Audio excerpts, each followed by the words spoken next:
Què tal? Com estan vostès? Per la meva part, jo encantat d'estar una setmana més davant les càmeres de Comarcal Televisió en l'espai Vostè dirà. I hem convidat a una senyora, una dona, que és novel·lista, però també és metge i, per tant, té al·licents més que suficients per a que l'entrevistem, per a que es deixi entrevistar. Ella és Begoña Valero, a qui li donem la benvinguda. Begoña, hola, què tal? Moltes gràcies per acompanyar-nos i enhorabona perquè portes entre mans una novel·la de la que ara parlarem. Però m'agradaria començar, Begoña, preguntant, eres nascuda en Banyeres de Mariola, efectivament, eres metge i escrius una novel·la. Com és aquests aspectes de la teva biografia? Bueno, no soc la primera metgessa que escriu. Bueno, metges habitualment. Sí, d'això parlarem. Gregori Marañón, o sigui, n'hi ha moltíssima gent que ha escrit, però el que passa que en el meu cas en concret és evident que una dona en les obligacions que té, i a més metgessa, és molt difícil que traga temps per a escriure. Per això no treballa com a metge, sinó que treballe en l'administració, em permetís tindre un treball pels matins i per les vesprades puc dedicar-me al que més m'agrada ara, que és escriure novel·la històrica. Ara parlarem de la novel·la, per tant, vull dir que records de Banyeres, quins són els primers records que tens tu del teu poble? És molt important la Serra Mariola perquè jo crec que m'ha marcat tota la vida. Jo adoro el paisatge mediterrani en els pins i això era el que jo respirava només eixir a la porta de casa. Ja els meus pares contaven contes, sempre estava rodejada de llibres, el que va fer que des de molt xicoteta jo ja tinguera una especial predilecció per la lectura i inclús per l'escriptura, el que passa que mai en la vida pensava que poguera desenvolupar una activitat professional dins de la literatura. Però el món dona moltes voltes i m'ha portat fins ací, cosa que m'alegra moltíssim perquè és un plaer escriure, que la gent el llisca i a banda que tingues èxit en els lectors, que els agrada el que escrius, i això per a mi és molt important. Bueno, pues anem a parlar ja de la novel·la d'un testigo llamado Cervantes. Nos pasem al castellà, quasi que en honor a Miguel de Cervantes, ¿no? Si te parece, ¿no? Sí, yo creo que es importante homenajear a este personaje universal que en esta novela procuró hacer justicia a lo que era su vida. Bueno, en este caso, tengo que decir que esta que tengo yo, la que he leído, novela histórica, tercera edición, pero ya vas por la cuarta, ¿no? Sí, aquí tengo un ejemplo. Este es un ejemplar de la cuarta edición que no hace demasiado que ha salido al mercado, pero que si tenemos en cuenta que la primera edición la presenté el 3 de febrero en un encuentro en Madrid de escritores, pues 4 ediciones en tan poco tiempo es un récord total, es un bestseller. Bueno, ¿y cómo se consigue el enganchar al lector? Luego hablamos de propiamente de la novela, pero ¿cuál es el marketing? ¿Cómo se consigue llegar en estos tiempos tan complicados que parece que el papel cada vez tiene menos adeptos? Bueno, lo primero es escribir una buena novela. Entonces, eso es lo difícil. Yo tampoco sabía, cuando escribes no sabes si va a ser una buena novela o no, pero sí que es verdad que tenía ingredientes más que suficientes para enganchar, para atraer a los lectores.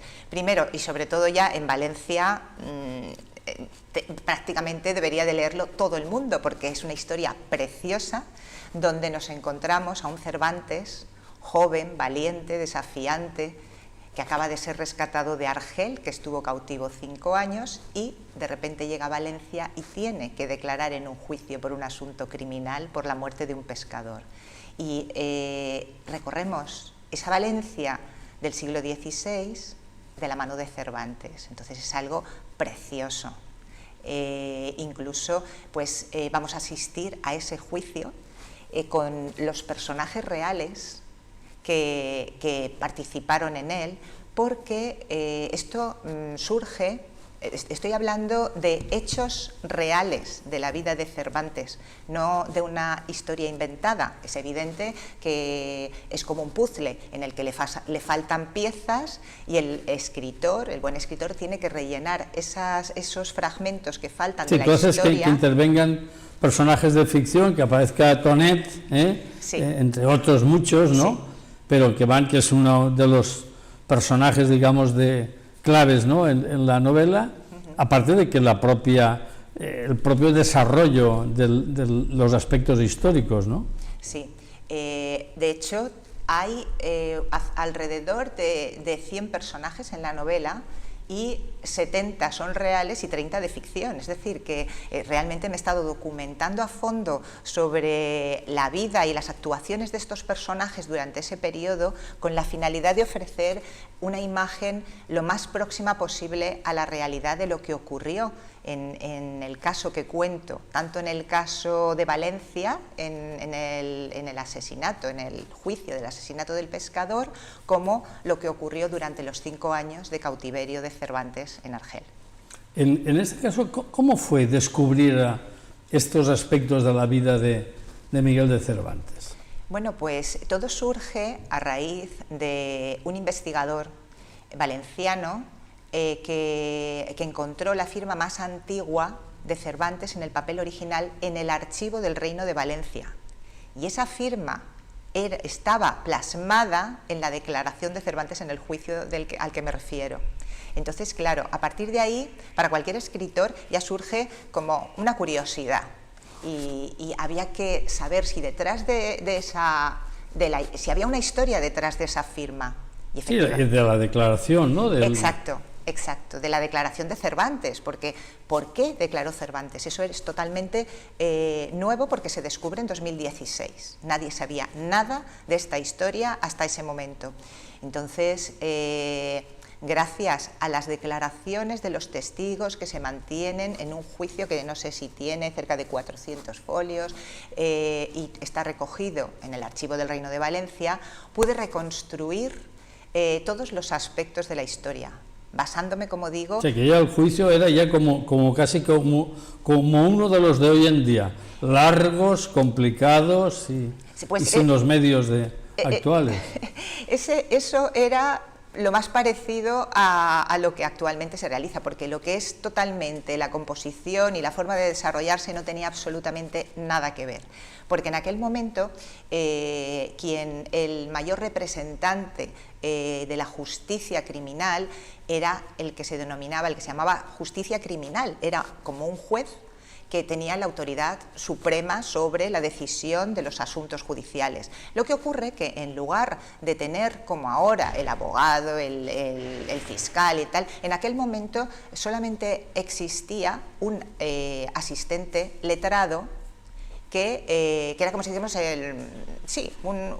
una persona que era la que se encargaba, el único que sabía de leyes y el que se encargaba de dirigir un poco el proceso, pero simplemente era a través de la acumulación de declaraciones, tanto de testigos como de acusados. Entonces, en ese momento, cuando tenían todas las declaraciones, se resumía de manera que era un jurado de hombres de la ciudad el que decidía, de hombres importantes de la ciudad, el que decidía exactamente por dónde tenía que ir el asunto. Pero lo cierto es que al final el que tomaba prácticamente la decisión, aunque fuera la justicia criminal el que daba la sentencia, pues era el propio asesor letrado del justicia, que era el único que realmente sabía de leyes, con lo cual estaban todos como muy pendientes de a ver qué era lo que creía que había ocurrido, porque dependía de él prácticamente la decisión.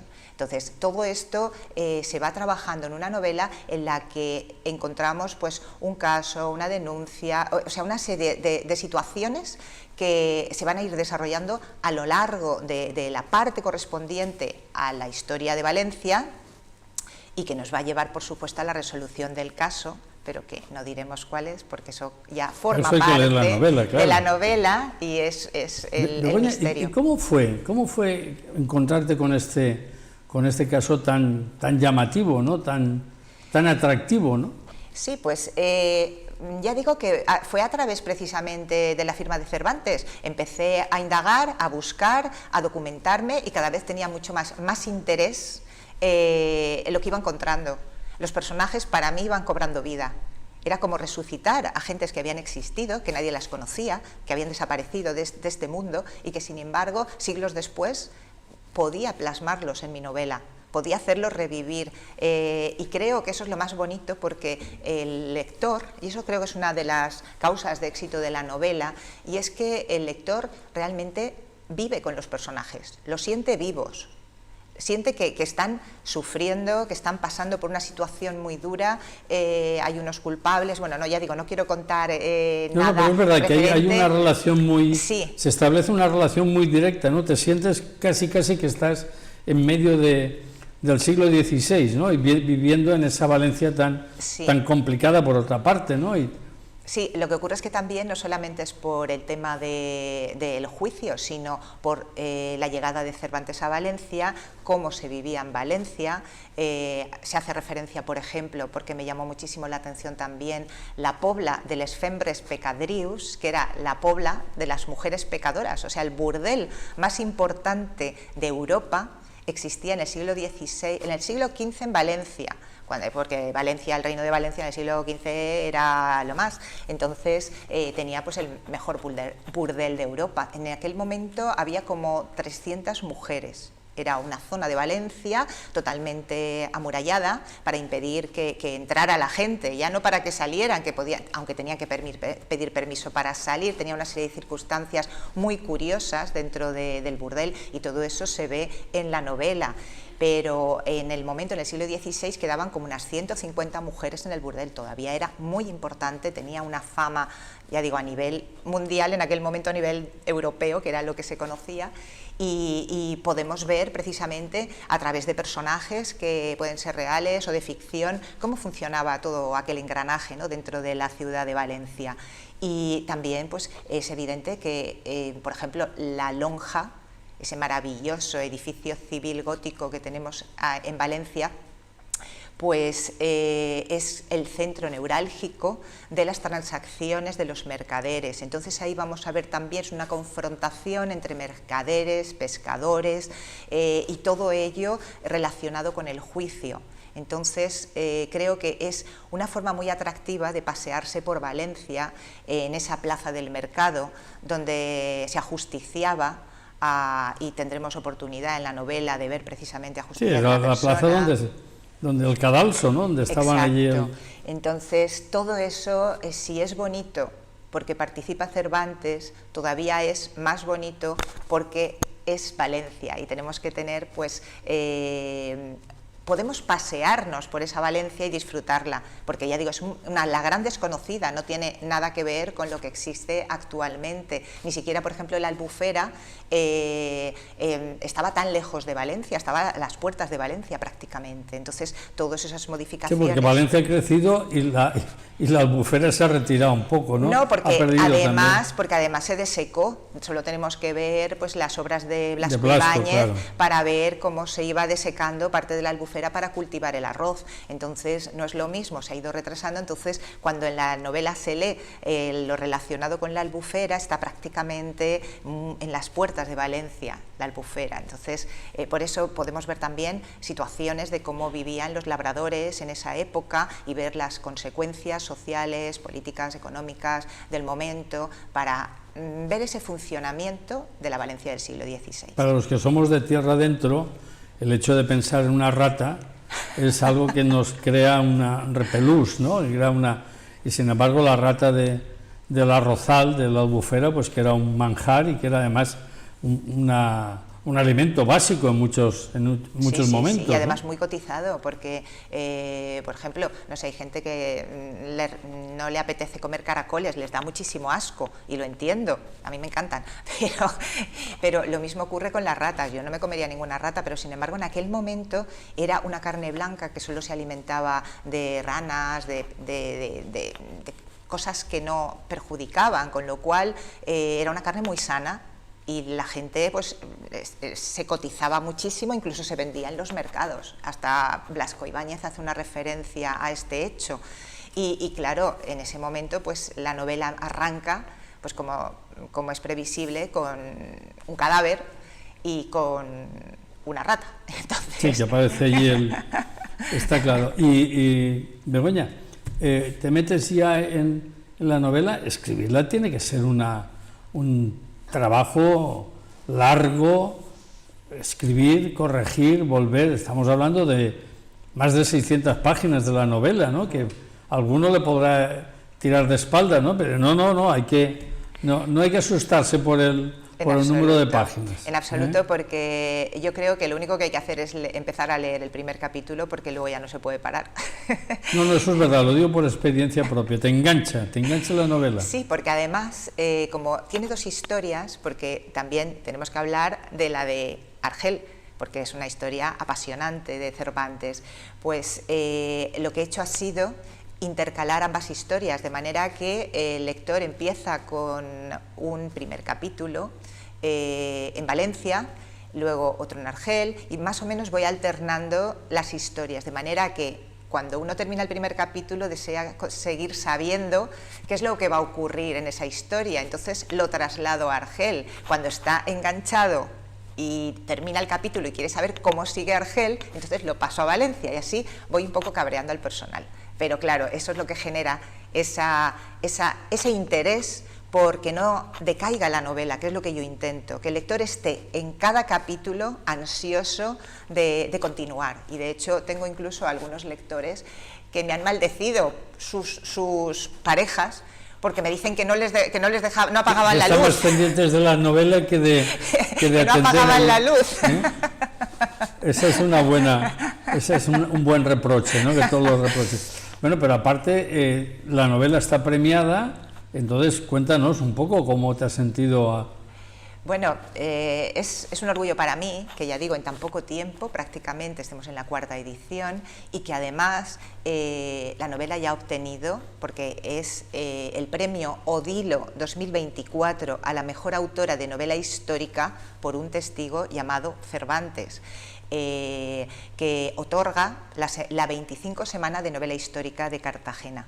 Entonces lleva 25 años en funcionamiento, es un premio de muchísimo prestigio y es un verdadero honor que me lo hayan otorgado este año, que lo recogeré en la ceremonia de clausura, que será la última jornada, el 5 de octubre. Así es que ya digo... Bueno, pero los premios son, el mejor premio para un escritor, una escritora, es tener lectores que le hablen de la novela, que le hablen en este caso de un testigo llamado Cervantes. Sigamos con Cervantes en Valencia, porque después de un cautiverio como el que sufre en Argel y un rescate y todas las dificultades, se encuentra con una Valencia que él la describe con un cariño, con un afecto extraordinario. Bueno, tenemos que imaginarnos, porque todavía no hemos hablado, pero el periodo de Argel es terrible, o sea, es terrible. O sea, una persona como podía ser Cervantes o cualquier otro, su hermano también fue apresado, ¿no? Cuando regresaban, bueno, primero podemos decir que la batalla de Lepanto en 1571, es cuando queda con la mano incapacitada, no es manco, a pesar de lo que se le llame, el manco de Lepanto no es manco, en la novela hago un pequeño guiño a ese momento. Pero él lo explica muy bien, ¿no? La herida que sufre y las consecuencias que tiene en la mano, la lesión que... Exacto, la lesión que le incapacita para poder hacer cosas con la mano, con lo cual solamente podía utilizar la derecha, pero ya digo, no era manco. Entonces, cuando después de batallar durante varios años quiere regresar a España, buscando ya pues, que lo nombren capitán, es cuando lo capturan los piratas, o sea, los corsarios berberiscos.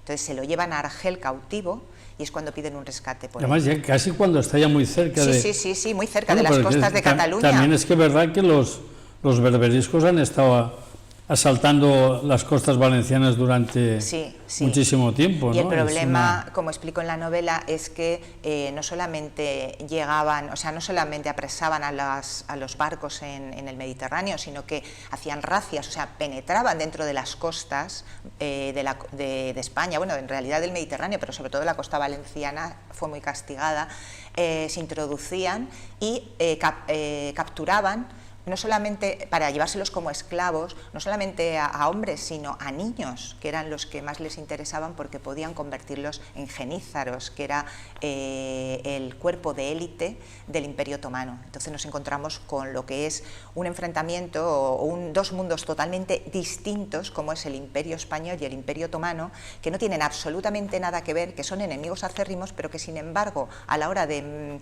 mercadear, por decirlo de alguna manera, con el ser humano, o sea, con esclavos, ahí no hay problema. O sea, se autorizaban los barcos a través de Felipe II, que era el que intentó organizar y organizó el rescate a través de los frailes, mercedarios y trinitarios, que fletaban barcos para ir a Argel cargados de mercancías, para vender, para cambiar, para obtener dinero, aparte de las limosnas, y poder rescatar cautivos. Sí, porque los berberiscos iban a... Sí, ellos iban a por la pela, por directamente, entendernos. porque es que era un negocio, le llamaban las Indias, o sea, era el equivalente a las Indias españolas, o sea, a América. O sea, los tesoros de América, pues para ellos Argel era el mayor tesoro. Entonces, ellos lo que hacían precisamente era dedicarse a ese negocio, entraban dentro de cualquier población de la costa, capturaban a todos los que podían y se los llevaban. Y ya digo, sobre todo los pobres niños, que son los que más me impresionó a mí, lo que pasaba con esos niños. Aquí tenemos un testimonio muy cerca de donde está hoy día la cárcel de Picassent, tanto la de hombres como de mujeres. Un poco antes de llegar, yendo a Valencia, a la izquierda está la Torre de Espioca, que precisamente era una torre de vigilancia de la costa para advertir de la presencia de corsarios, de berberiscos, para que la gente se pudiera retirar o para que poner en marcha las milicias para hacerles frente. Es decir, la torre sigue en pie. No, sí, toda la costa está plagada de torres. Y hay muchas, ¿no? Que no es la única, lo digo porque por la referencia más próxima a nosotros. Sí, pues ya digo, toda la costa estaba plagada de torreones precisamente con la finalidad de avisar en cuanto veían barcos enemigos, pues que la gente se preparara para defenderse porque sabían que iban a entrar y iban a capturar a todos los que se encontraran por delante. Entonces es, ya digo, una historia apasionante porque nos está trasladando a ese mundo tan difícil y, como comentaba, Cervantes, cuando llegó a Argel, de repente se le cae el mundo a los pies, porque dice, bueno, vamos a ver, aquí cómo sobrevivo cuando además el precio que pusieron por su rescate era imposible de pagar por su familia. Entonces, los que no tenían suficiente dinero para conseguir el rescate acababan siendo esclavos. Ya, pero además en su caso parece que las cartas de recomendación que llevaba precisamente para que se le reconociesen aquí en España, a su llegada a España, los méritos de guerra de la batalla de Lepanto, parece que jugaron en su contra, ¿no? Aquellos los que ven lo que lleva encima Miguel de Cervantes, ya, pues este es un pez gordo, por entendernos, ¿no? Sí.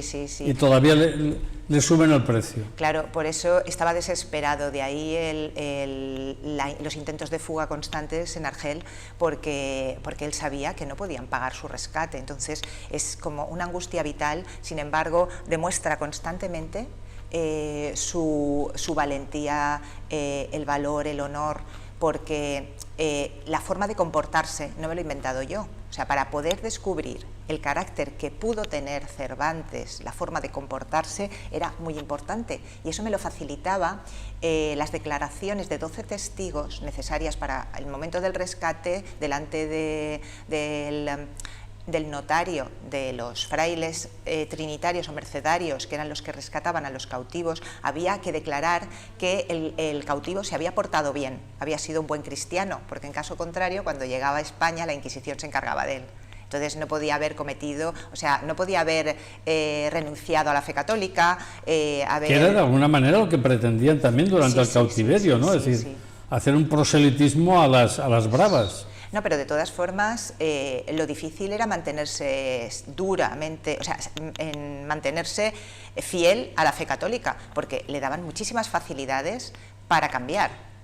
Y el mundo que se podían encontrar era muy atractivo. No quiero contar detalles porque eso se va a ver en la novela, no, pero sin embargo lo difícil era aguantar. Y claro, cuando ya declaran los testigos, compañeros de cautiverio de Cervantes, cómo se había comportado, pues yo, a partir de esas declaraciones, que se llama la información de Argel, pues he podido deducir cómo pudo ser y comportarse y averiguar, en cierto modo, cuál era su personalidad.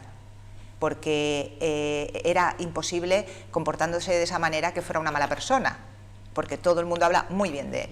Entonces, creo que sirve, en cierto modo, para comprender que un hombre, un joven, porque cuando llegó a Argel en 1575 tenía 28 años y salió en el 80 con 33, que es cuando viene a Valencia. Entonces, es muy importante saber ese periodo que estuvo allí, que lo pasó tan mal, cuando llega aquí a Valencia, ¿cómo ves a Valencia? Evidentemente todavía yo creo que es imposible que se crea que ha salido de aquello.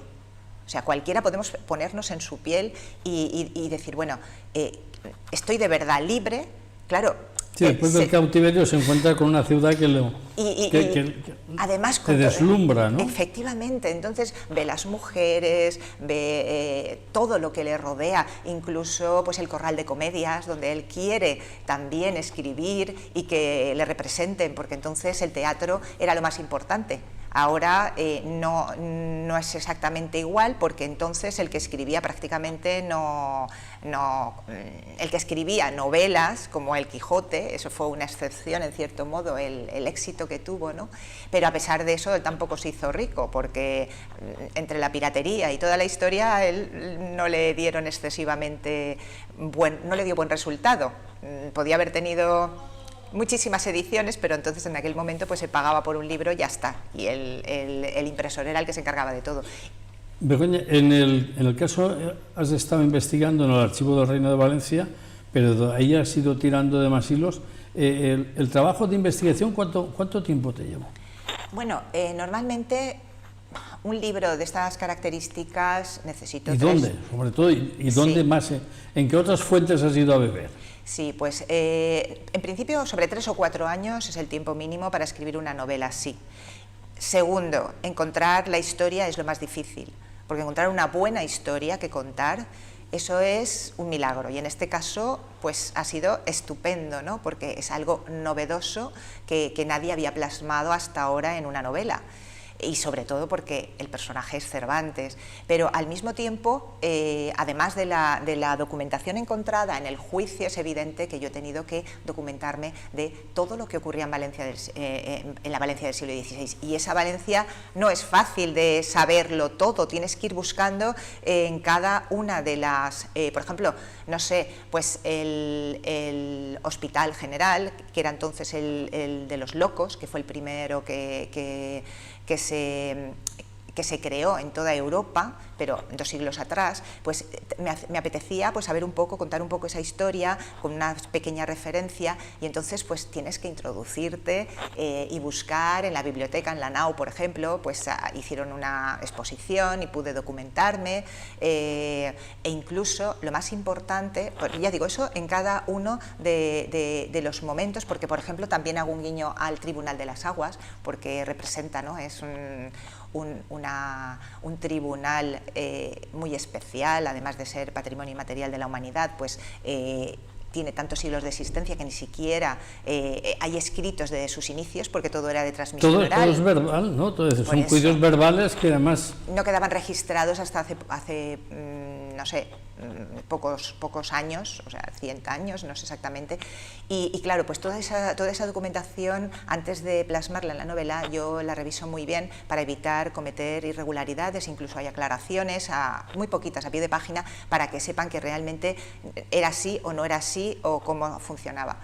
Y bueno, pues eso es respecto a lo que se refiere a la documentación, me refiero a lo que tengo que buscar no solamente aquí, sino también en Argel, porque cada lugar es un mundo distinto y hay que buscar, bibliografía que te lleve directamente. Pero yo, además de la bibliografía, busco, por ejemplo, pues tesis doctorales que hayan estudiado a fondo un determinado tema, porque a partir de ahí yo puedo, la tesis doctoral normalmente está muy bien documentada. Independientemente de los resultados que se obtenga con esa tesis, yo puedo pues saber más o menos qué es lo que ocurrió de verdad, ¿no? Respecto al tema que estoy buscando. Y también pues con ensayos, evidentemente, más que con novela histórica, porque de la novela histórica puedes fiarte o no, porque es novela, pero de los ensayos en general... Sí, entonces ahí en la novela está permitida todas las licencias que se quiera... Pero bueno, todas no, yo siempre digo que pero hay la historia... que sí, que ellos... Sí, pero en mi caso, por ejemplo, yo pertenezco al grupo Escritores con la Historia, donde se encuentran prácticamente pues, un grupo muy importante de los mejores escritores de novela histórica que existen en España. Entonces, nos preocupamos en ese grupo precisamente de contar la historia de manera objetiva, con conocimiento de ella. Es decir, que el lector que lea cualquier libro, si ponen Escritores con la Historia en internet, van a ver los autores que tenemos desde Gonzalo Giner, Isabel San Sebastián, Antonio Pérez Henares, bueno, Luz Gabás, Posteguillo, somos un grupo importante que nos preocupamos precisamente porque el lector aprenda historia con nuestra novela. Sí, que podéis novelar, pero no tergiversar, ¿no? Efectivamente. O sea, todo lo que aparece está realmente verificado, que es cierto, con lo cual, excepto cuando se mira en los personajes al final de la novela, los que son de ficción, se sabe que las tramas que hay porque detrás... eso está muy bien, ¿no? El hecho al final de que el lector sabe perfectamente quién es quién en la novela. Normalmente esto no suele ocurrir, es decir, que hay algunos que sí lo hacen, pero por regla general tú terminas la novela y te quedas con la idea más o menos de que has leído una novela, ¿no? Pero el hacer una distinción exactamente de quiénes son historia y quiénes son ficción, pues yo creo que engrandece también, añade valor a la novela. Eso es muy de agradecer. Es que yo creía que era necesario que el lector supiese exactamente qué era lo que había leído. Porque, como bien dices, cuando uno termina la novela, pues es una novela más. No, esta no es una novela más. Nos está contando una vida, o sea, una historia real de Cervantes. Tanto el periodo de Argel como el periodo que estuvo en Valencia, que era totalmente desconocido. Entonces, yo quería que el lector lo supiera. Y por eso es mejor que no lea nada, o sea, del final, porque así descubre, porque estoy segura, y de hecho me lo han dicho, que algunos personajes que creen que son reales son de ficción y al revés. Entonces eso es muy bonito, porque que hayas confundido a la gente y que no sepa qué personajes son reales y qué personajes son de ficción, eso significa que está tan bien encajada la historia que no hay altibajos, sino que realmente todo fluye. Y eso es lo que realmente creo que, en cierto modo, también atrapa al lector. Bueno, pues si te parece, Begoña, hablemos también un poco más de Cervantes, del reconocimiento que Valencia ha dejado de tener o no ha tenido todavía con Miguel de Cervantes. ¿En qué crees que está el Reino de Valencia en deuda con Miguel de Cervantes? Bueno, él estuvo aquí, probablemente incluso estuvo en tertulias literarias, con gente, con escritores de valencianos en el momento que estuvo aquí, que eso también lo trasladó en la novela, pero lo que es Valencia tiene poco reconocimiento hacia Cervantes, cuando ahora tenemos la oportunidad de saber que él estuvo aquí durante 5 semanas y normalmente a lo largo del mundo, ya no digo solamente de España, existe lo que se llaman ciudades cervantinas, que son aquellas en las que aparece o bien Cervantes estuvo, vivió, nació, murió, o en aquellas en las que los personajes del Quijote van visitando, ¿no? Entonces, eso se han convertido, por ejemplo, Denia es una ciudad cervantina. ¿Por qué? Porque cuando regresó Cervantes de Argel estuvo allí 2 o 3 días en la ciudad y se han preocupado de realizar actuaciones en favor de la cultura y resaltando, ¿no?, la figura de Cervantes. Entonces, yo creo que a Valencia le falta eso, o sea, hacer una ruta turística o alrededor de la ciudad, del centro de la ciudad, por los lugares donde pudo estar y por donde pasó. Ya digo, yo doy pistas en la novela porque realmente él va andando, circulando, viendo gente, conociendo, y todo eso está documentado, con lo cual es posible que podamos hacer algo más por Cervantes porque es nuestro escritor más universal. Begoña, hay una coincidencia muy curiosa, el hecho de la película de Alejandro Amenábar, es fantástico, ¿no? Lo digo, creo que valdría la pena explicarlo para quienes no tengan conocimiento de que está rodando también una película sobre el cautiverio de Miguel de Cervantes, y eso ha sido pues que hace unas semanas pues una ciudad próxima como es Bocairent, la población de Bocairent se convirtió durante unos días en Argel, ¿no? Es decir, con una decoración muy propia para rodar, ¿no? ¿Qué coincidencias o cómo valoras? Coméntanos este hecho. Sí, bueno, lo curioso es que cuando yo publiqué la novela, pues tuve noticia de que Alejandro Amenábar empezaba a rodar una película que se titulaba El cautivo y que trataba exactamente de los 5 años de Cervantes, el periodo que estuvo cautivo en Argel, justo la mitad de mi novela. Entonces fue, la verdad, una coincidencia que me gustó muchísimo, porque este año, como bien digo, va a ser el año Cervantes y el año que viene también, que será cuando se estrene la película. Entonces tuve la suerte, bueno, tuvimos los dos la suerte de coincidir en Bocairent hace poco, yo presentando la novela en la biblioteca de Bocairent y él rodando la película, precisamente escenas sobre Argel. Y entonces tuve la oportunidad de ofrecerle un ejemplar, incluso nos hicimos fotos, estoy hablando con él sobre la novela, contándole precisamente, que esto no lo he dicho, la portada, una maravillosa portada, porque es un lienzo de Augusto Ferrer Dalmau, el pintor de batallas, el mejor pintor que tenemos de batallas en España, yo creo que a nivel internacional. Y es un lienzo que le llamó muchísimo la atención. Luego también estuvo leyendo la contraportada, estuvimos comentando y le dije pues más o menos de qué trataba. Entonces sabemos eso, que probablemente a principios del año que viene nos encontremos pues ya la película de Amenábar y podamos en cierto modo comparar que el libro con la novela con la película, y complementar, y complementar, ¿no? Porque realmente no sabemos tampoco, yo no sé, yo el guión no lo conozco, no sé exactamente qué es lo que ha hecho, pero evidentemente está tratando los mismos hechos, con lo cual no puede salirse de lo que es la verdad histórica. Bueno, de todos modos, el hecho de que la novela y la película, de algún modo, se puede establecer ahí una reciprocidad, ¿no? Sí. De mutuo interés. Sí, por eso digo que este año y el que viene va a ser años Cervantes, seguro, porque de momento mi novela ya está dando mucho que hablar y seguro que su novela también, porque además está utilizando unos medios técnicos fantásticos, más de 100 personas entre técnicos y actores se desplazaron a Bocairent, entonces prácticamente tomaron por asalto la localidad y ha sido pues un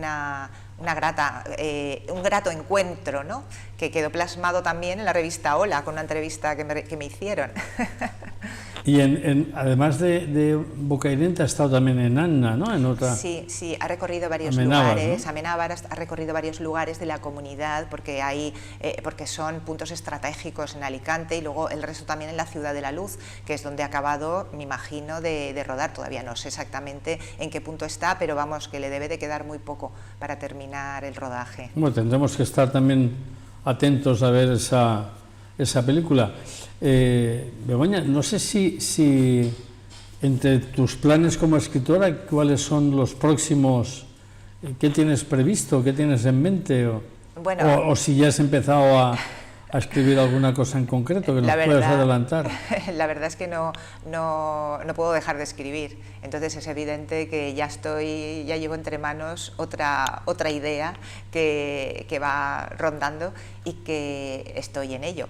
Entonces lo que no puedo adelantar todavía es nada en concreto del tema, pero que sí, que lleva una buena ¿Ni siquiera marcha. Un personaje que pueda estar en tu novela? No, porque daría demasiados datos. ¿Sí? Porque como siempre es un momento histórico importante y me apetecía contar.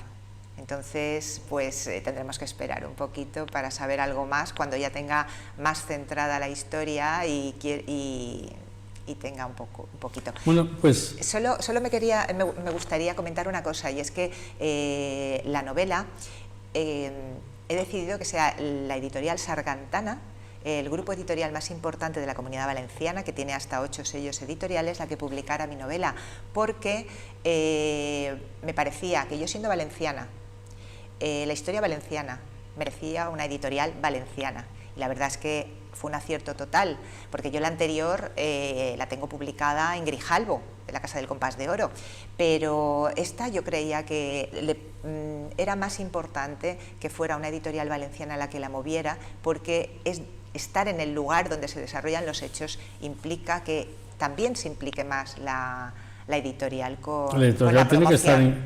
encantada con el éxito, ¿no? Porque si no hay venta, no hay... No, en principio creo que está muy contenta. Begoña, antes de terminar, me gustaría decir, ya que conoces tan a fondo la figura de Miguel de Cervantes, si viviese hoy en día Miguel de Cervantes, ¿qué piensas que sería? ¿Un hombre de centro? ¿Un hombre...? Es decir, ¿cómo lo verías tú? ¿O él seguiría siendo escritor por encima de todo, pero como ahora todo el mundo opina de todo, pues no sé si te apetece o quieres hacer una reflexión en este sentido? Yo creo que Cervantes seguiría siendo una persona honesta, valiente, decidida, y que en estos momentos que en cierto modo se puede vivir del ámbito literario, no solamente de escribir libros, porque con eso normalmente no suele vivir. O sea, que a la política no se dedicaría. Yo creo que no, porque no creo que le gustara demasiado el ambiente de la política. Entonces casi pues mejor con artículos, entrevistas y por lo menos a descansar un poco, porque he visto lo que le ocurrió, que fue el pobre, por desgracia, muy desgraciado a lo largo de toda su vida, porque siempre tuvo que estar luchando por sobrevivir, prácticamente por comer, fue una vida muy desgraciada. Entonces, no sé, yo creo que intentaría acomodarse un poquito y no sufrir tanto.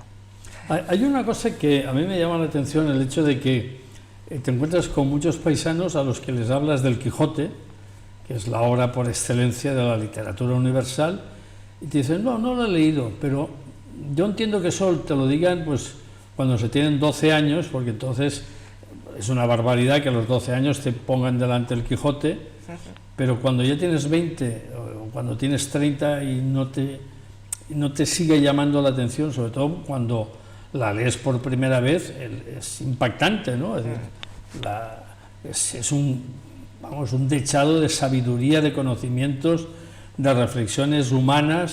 Es decir, para mí es que yo disfruto cada vez que le vuelvo a abrirla por el capítulo que sea, ¿no? Y te encuentras con Cervantes, con Don Quijote, y dices... Bueno, eso es una de las grandes virtudes de la novela, que realmente abriéndola por cualquier parte puedes disfrutar, no necesitas leerla entera de tirón para poder seguir esa historia. Pero bueno, aparte de todas las bondades de la novela, que es impresionante para cualquier escritor, a mí lo que me ha llamado la atención es que después de leer mi novela hay personas que no habían leído el Quijote y se lo han leído. Y eso para mí es... bueno, pues es es emocionante. Pues Begoña, no sé si quieres añadir algo más, porque la torpeza del periodista que ya no sabe qué preguntar, tengo que recurrir al latiguillo y decir, ¿le gustaría añadir alguna cosa más?